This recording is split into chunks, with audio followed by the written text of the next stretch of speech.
We met 5.5 years ago, completely by chance. I was at a networking event for a logistics trade group, one of those hotel conference room things I usually try to skip. Lauren was there with a friend who dragged her along because of free wine and appetizers. I was standing near the back, drinking club soda and mentally preparing my exit plan, when I heard someone behind me mutter, "This might be the most boring room in the city." I turned around and there she was, smirking at me like we were already in on some shared joke. That's how it began. She had this natural charm, quick wit, no filters, and a sense of presence that made it hard to look away. We talked for an hour, maybe more. She told me she worked in corporate communications at a rising tech company, had just moved into a new apartment, and was trying to teach herself how to cook something beyond scrambled eggs. I told her about my job managing operations for a logistics firm and how I was learning to love early mornings. She laughed and said I was insane. Our first date was the following weekend, a local art fair, the kind of thing she loved. We walked through rows of vendor booths, shared street food, and talked about everything: music, family, goals, pet peeves. It felt easy. Right away, I knew this wasn't going to be casual. We moved in together after a year, into a 2-bedroom apartment in a mid-rise just a few blocks from her office. She brought the color plants, candles, little frame quotes she hung in the hallway. I brought the structure, organized the kitchen, set up the bills, kept track of our schedules. We meshed without much friction. She was good at the details I overlooked, and I was calm where she got anxious. It worked. 1.5 years later, I proposed. Simple dinner, just the two of us. She said yes with tears in her eyes, then made me repeat everything I'd said so she could write it down later. We got married the following spring, small ceremony, warm day, nothing over the top. Just real and full of people who mattered to us. Married life started out smooth. We both stayed busy, her with her job, which she was really excelling at, and me handling a new promotion that gave us a bit more breathing room financially. We still made time for weekend getaways, late-night ice cream runs, and lazy Sundays with takeout and bad TV. We shared everything, or so I believed. We had our routines, our inside jokes, our future plans. And honestly, I thought we were solid. That's the world I was living in. That's the life we had. Back then, it felt like enough. After the wedding, everything seemed to fall into place. We'd picked out a modest 2-story townhouse in a quiet neighborhood with tree-lined streets and neighbors who waved from their porches. It wasn't flashy, but it was ours. We spent the first few weekends arguing over paint colors, assembling furniture that came with too many screws, and turning empty rooms into parts of a life. I remember how excited Lauren was about turning the guest room into her reading nook. She filled it with floor cushions, floating bookshelves, and a hanging chair she found online. That became her sanctuary. Mine was the garage, where I slowly turned half the space into a little workshop for weekend projects. Lauren was thriving at work. Her company had landed a few high-profile accounts, and she started working directly under the VP of Operations, a guy named Carter. I'd only met him once or twice at company parties. He came off as polished and charismatic, a little too self-assured for my taste, but Lauren always spoke highly of him. Said he was demanding but fair, and that she'd learned a lot working under him. I was genuinely happy for her. She was moving up fast, and I could tell she was proud of herself. I was proud of her, too. On my end, I was managing operations for a logistics firm with a solid team and a growing client list. The work wasn't glamorous, but it was steady, and I liked being the guy people could count on when things got messy. Our schedules were tight, but we made time for each other. Tuesday night takeout was a tradition, Thai food and whatever new show we could agree on. Sundays were for errands and resetting for the week ahead. We didn't have kids yet, but we talked about it now and then, usually in vague, maybe next year terms. We were settled in a good way. We had shared goals, separate interests, and enough mutual respect to give each other space without growing apart. Or so I believed. I liked that Lauren still had her circle of friends, that she went to yoga, met her best friend for brunch on Saturdays, and kept parts of herself independent. I never felt the need to keep tabs on her. I trusted her. We had a solid foundation. Our vacations were short but sweet, long weekends at lakeside cabins, a trip to Montreal one summer, and a spontaneous beach trip last fall when we both managed to get time off. We didn't need big plans to have fun. One of my favorite nights with her was just sitting on our back patio with drinks, watching a thunderstorm roll in while she wrapped herself in a blanket and leaned against my shoulder. If you asked me then, I would have told you we were good. Not perfect, no couple is, but strong. I believed in what we had. I believed in her. And I thought she believed in me, too. We had settled into the kind of life people work years to build. Our routines weren't flashy, but they were comfortable. I'd wake up early to get a head start on work emails while Lauren lingered in bed, always needing just 5 more minutes. She had this habit of dragging her feet in the mornings, but somehow always managing to leave the house looking like she stepped out of a magazine. It became a joke between us, how she could roll out of bed like a tornado and still look camera-ready by 8 a.m. Weekdays were busy. We'd pass each other like clockwork, coffee cups in hand, quick kisses at the door, a flurry of texts throughout the day. Her job was demanding, and mine wasn't much slower, but we made it work. Dinner was often quick, something reheated or ordered in, but it was ours. We'd sit at the kitchen island, talk about our days, laugh over random things the dog did, or commiserate about annoying coworkers. Carter's name came up often. Lauren would mention a new client pitch or a last-minute presentation. I listened, engaged, encouraged. I wanted her to know I was invested in what mattered to her. Weekends were our reset. Saturday mornings were spent doing errands or catching up on sleep. Sunday nights were for slowing down, meal prepping, watching movies, planning the week. We had a rhythm, and I honestly thought we were both happy with it. Lauren still had her social life, and I supported that. Her work events, her girls' nights, her occasional weekend away with friends, I never questioned any of it. I liked that she had her own thing. I had mine too. A weekly poker night with guys from work, early morning runs, and the occasional solo trip to visit my folks out of town. We had space, but we always came back to each other.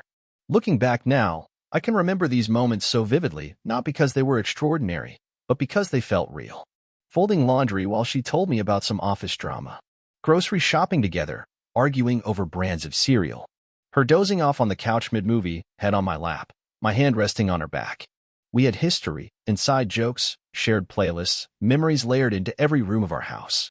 I believed we were partners in every sense of the word. We had dreams, some already achieved, others on the horizon. A future that felt solid. If someone had told me then that any of it could unravel, I wouldn't have believed them. Because back then, I didn't see the cracks. I only saw what we were building together. And I was all in. I don't know when I first noticed the shift. It wasn't a lightning strike moment, more like a collection of small things that started to pile up until I couldn't ignore them anymore. At first, I chalked it all up to stress. Lauren's job had gotten more intense lately, especially since she started reporting directly to Carter. She mentioned back-to-back meetings, late-night emails, the pressure to impress upper management. I took it at face value. Why wouldn't I? But things began to feel different. She started dressing up more for work. Not just the usual business casual actual effort. Heels, new outfits I hadn't seen before, her makeup a little more refined.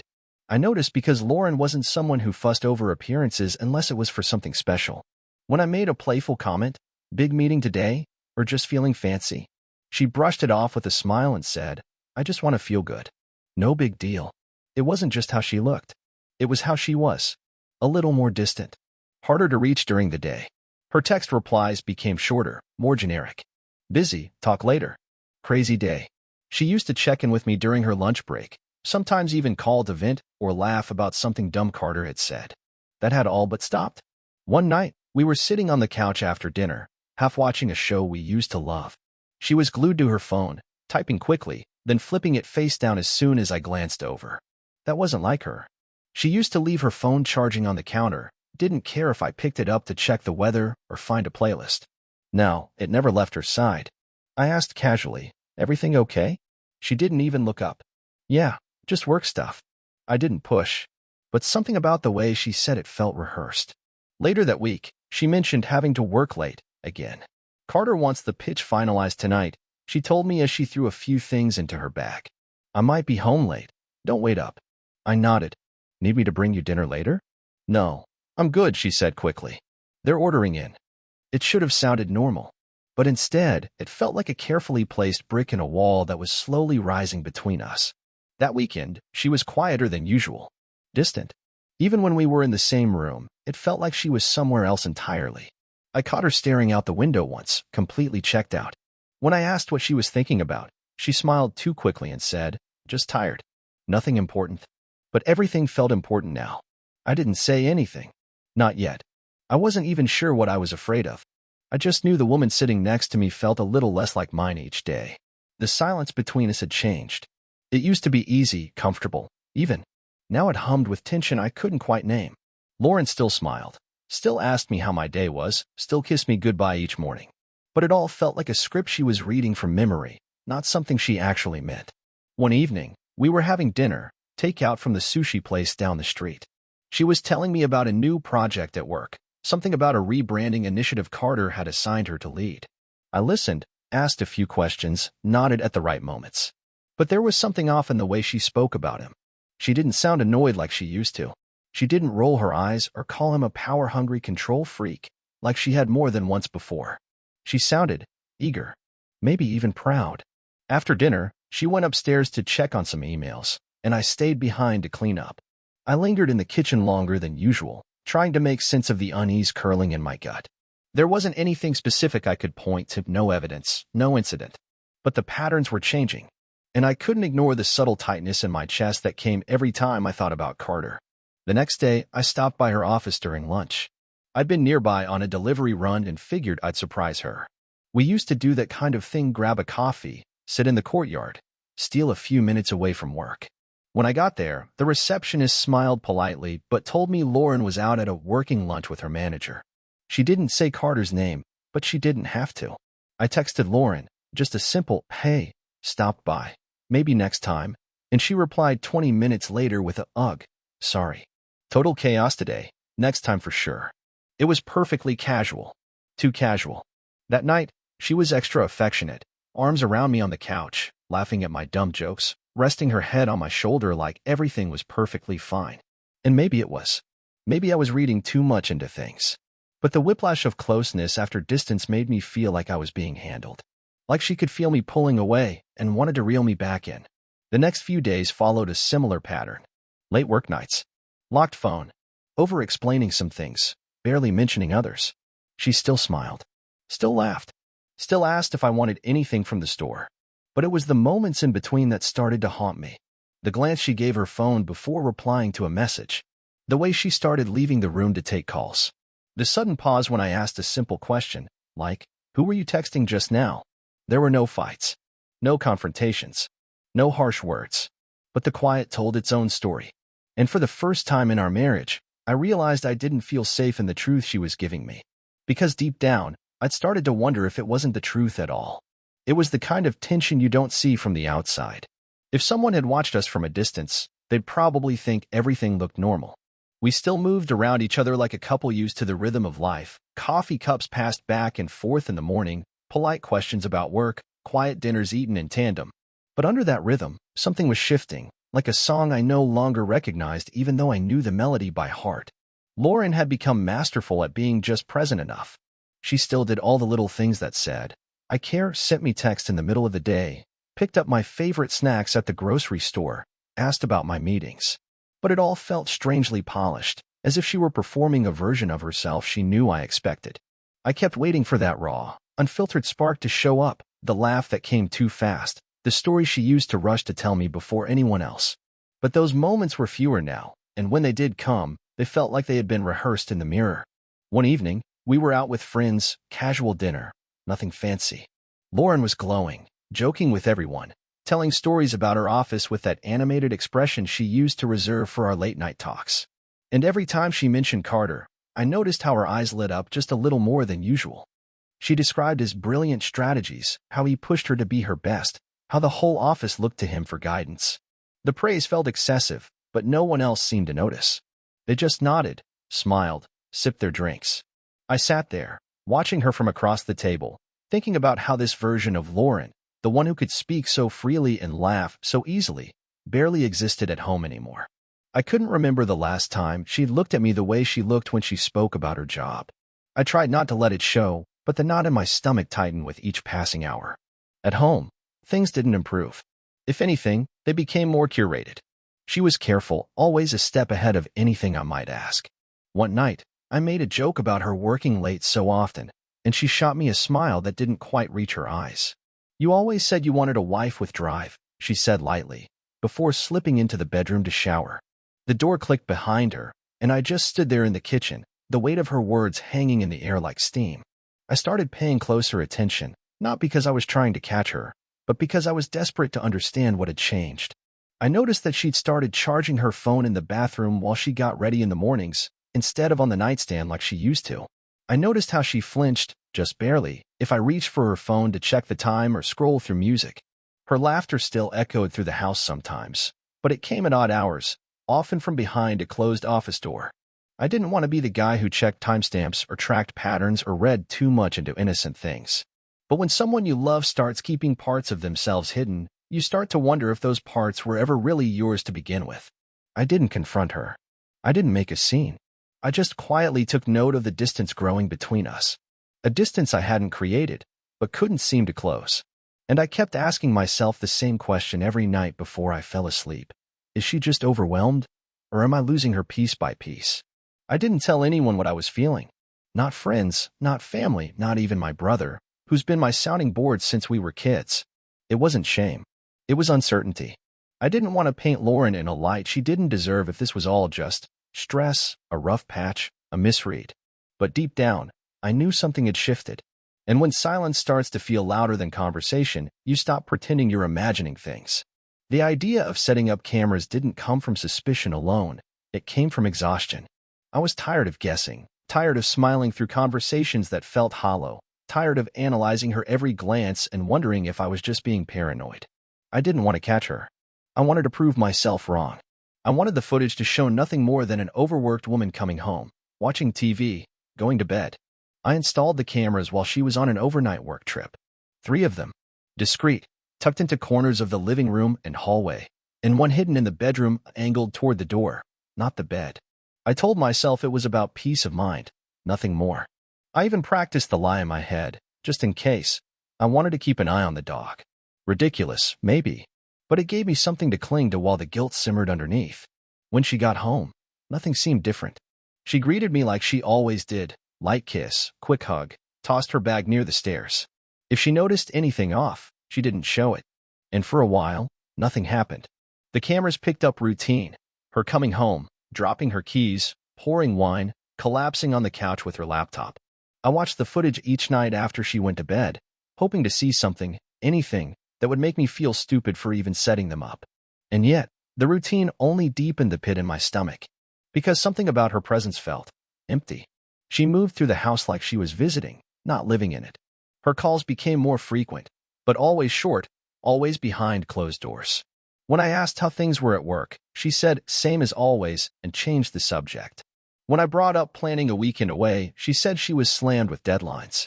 One night, I came home early and found her sitting in the dark, music low, scrolling through her phone. She jumped when I walked in too quickly and tilted her screen away from me before setting it face down on the coffee table. I tried to ignore it, but my heart was already racing. When I asked who she was texting, she shrugged. Nobody, she said, grabbing the remote. Just bored. The cameras kept rolling. Quietly, constantly. And I kept waiting for what? I wasn't sure. Proof? Closure? A reason? Whatever it was, I had a feeling I was going to find it. Whether I was ready or not. It started like any other Tuesday. I had a stack of reports to drop off at the executive floor and figured I'd hand them to Carter myself. His office was only a few levels up from mine, and we'd crossed paths enough times for it not to be weird. Plus, I wanted to get a quick signature on a budget approval form, something routine. When I reached his office, the lights were on but the room was empty.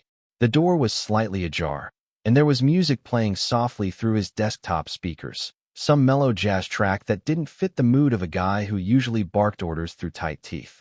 I knocked lightly, waited a beat, then stepped inside.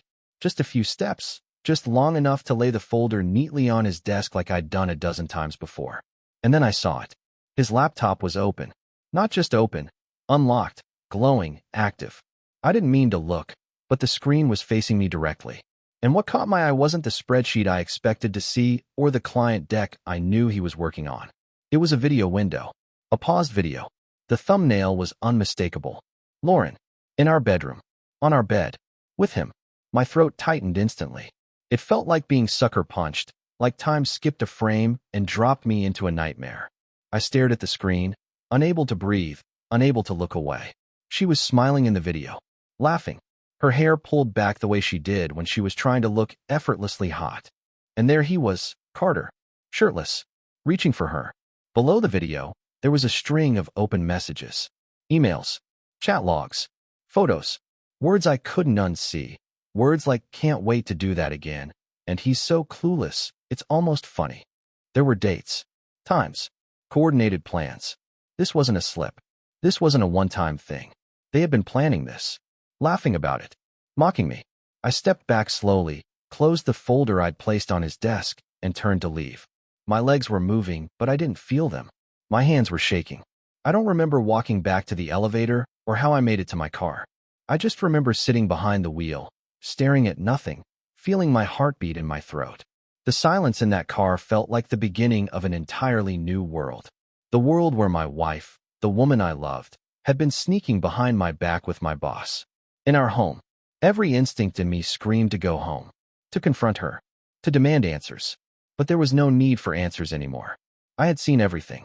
I started the car, and I began planning exactly what I was going to do next. I didn't go home right away. I didn't call her. I didn't rage or scream or confront. I drove for hours, let the weight of what I'd seen pull me into a kind of stillness I'd never felt before. Betrayal that clear, that blatant, it doesn't just break your heart. It hollows you out. But somewhere inside that emptiness, a different part of me started to wake up. A part that wasn't interested in begging or crying or fixing anything. A part that wanted one thing only, to end this on my terms. I went back to work the next day like nothing had happened. No one knew what I knew. Not Carter. Not Lauren. I wore the mask. I nodded in meetings, answered emails, followed the script of my job while inside I was silently, precisely preparing to pull everything they'd built down around them. The first step was the stack of tax documents I knew Carter never filed. Months ago, I'd helped his assistant sort through them for a quarterly report, and I'd made a copy. I kept it, not out of malice, but because something about the numbers felt off. Now, it was a smoking gun. That afternoon, I drove to the tax office and handed the paperwork directly to an agent. I gave them the names, the business ID, and the full rundown. It wasn't emotional. It was clinical. I showed them the missing filings, the undeclared earnings, the shell accounts I'd quietly flagged. By the time I walked out, I knew Carter's company would be under review by the end of the week. If there's one thing you don't mess with in this world, it's taxes. Step 2 took more nerve. I called his wife. We'd spoken a few times at work events.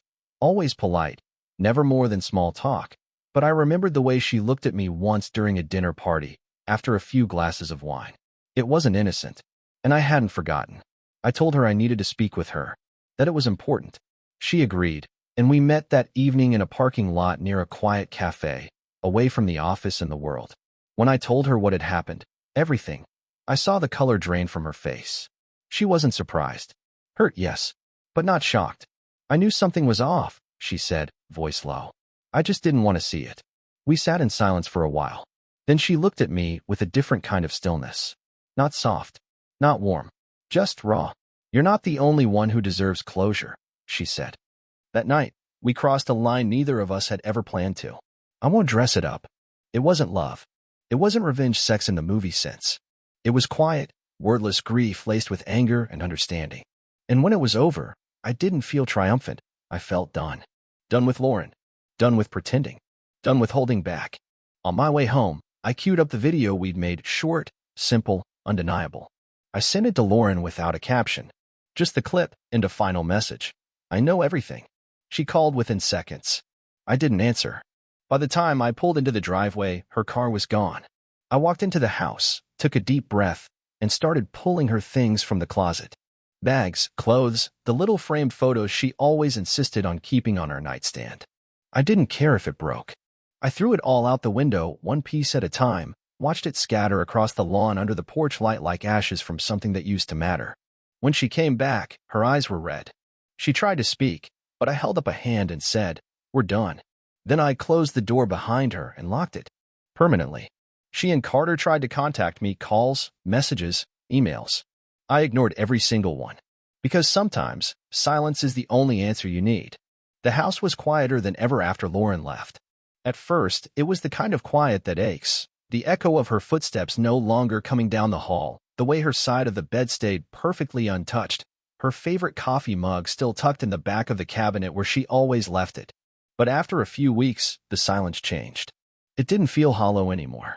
It felt like space, like breathing room, like peace. I cleared the house of her completely. Not in a vengeful way, just deliberately. I boxed up everything she'd left behind. Books, trinkets, old cards, a pair of heels in the front closet she always forgot she had. I donated what I could, trashed the rest. Her scent faded from the sheets, the fridge filled with only the things I liked, and the playlists we used to argue over were replaced with my music, my mood, my rules. The space that used to feel shared slowly began to feel like mine again. Work was quieter too. Carter was out, investigations had begun, and the company was scrambling to clean up the mess. I kept my head down, did my job, and avoided the gossip. No one asked me about it. No one had to. The story made its way around in whispers, and the looks I got from coworkers shifted from polite to pitying to something like respect. I wasn't broken. I was still standing.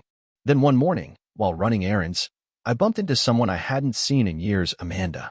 We went to college together, had mutual friends, and always got along but never crossed that line. She was in town for a short-term contract, working remotely, and we ended up getting coffee just to catch up. That coffee turned into lunch, then a walk, then, eventually, dinner at my place, the kind where the conversation flows without effort and neither of you looks at your phone once. Amanda was easy to talk to. She didn't ask about Lauren. She didn't need to. She just listened. She made me laugh, real, unfiltered laughter I hadn't felt in months. Being with her wasn't about replacing anything. It was about remembering who I was before everything got heavy. She asked about my hobbies, challenged my opinions, made fun of my music taste. And slowly, without fanfare, she started helping me build a new kind of rhythm. One that wasn't about navigating someone else's moods or guessing at half-truths. It's early still. I'm not rushing into anything. But being around someone who wants me, who's honest and grounded and present, it's healing in ways I didn't expect. There are still scars, sure. Sometimes I flinch when my phone rings late at night. Sometimes I wake up expecting the weight of doubt to be there. But most mornings now, I wake up and feel light. The betrayal didn't destroy me. It hurt. It burned. But I walked through it, cleaned up the wreckage, and chose not to sit in the ashes. And now, step by step, I'm learning to build again, with eyes wide open and no illusions. Only forward from here. If you had told me a year ago that this is where I'd end up, I wouldn't have believed you. Back then, my life felt mapped out, a steady marriage, a growing career, a future I could almost touch. Now, that life feels like a story someone else told me, something distant and oddly quiet in memory. And honestly, I'm grateful. It took losing everything I thought I knew to find out who I really was. What mattered? What didn't? Lauren's name hasn't crossed my lips in months. Not in conversations. Not even in thought. Occasionally, her face will flash across an old memory, something benign like a vacation or a shared joke, but it floats past without meaning. She's not a wound anymore. Just a person I used to know. She still tried to reach out after everything, more messages, more excuses, more begging for a conversation I would never give her. I blocked her eventually. Not out of spite, but because I didn't need her voice in my life anymore. That chapter had already been burned through. Carter's company? Closed within the quarter. The audit did its job. The lawsuits that followed were brutal, and I heard through the grapevine that he left the state. His wife, surprisingly, did reach out one last time, just a simple message thanking me for telling her the truth. That was it. Clean, final. No strings. Amanda's still here. What started as quiet companionship has turned into something deeper, more real than anything I've known. She's not trying to fix me or fill a void. She's just herself. Present. Kind. Honest. The kind of person who sits with you in silence and makes it feel like a conversation. We don't talk about forever, not yet, but there's a comfort in knowing I don't have to navigate it alone. I moved to a new house. Smaller, simpler, but full of light. I built a little garden out back. Nothing extravagant, just herbs, some flowers, and a chair I sit in every morning with coffee and no phone. That peace I used to chase? It's here now. Quiet. Steady. Mine. Sometimes people ask me if I'd do anything differently, if I'd leave earlier, if I'd fight harder, if I'd try to save the marriage. And the truth is, I wouldn't. Not because it was easy, but because the fire forced me to shed everything that wasn't real. And what's left is better. Cleaner. Stronger. To anyone reading this who feels like their world is falling apart, like the betrayal is too much to bear, just know this. You'll survive. You'll rebuild. And on the other side of all the heartbreak, there's something you can't imagine yet. It's not revenge. It's not justice. It's peace. And it's worth everything.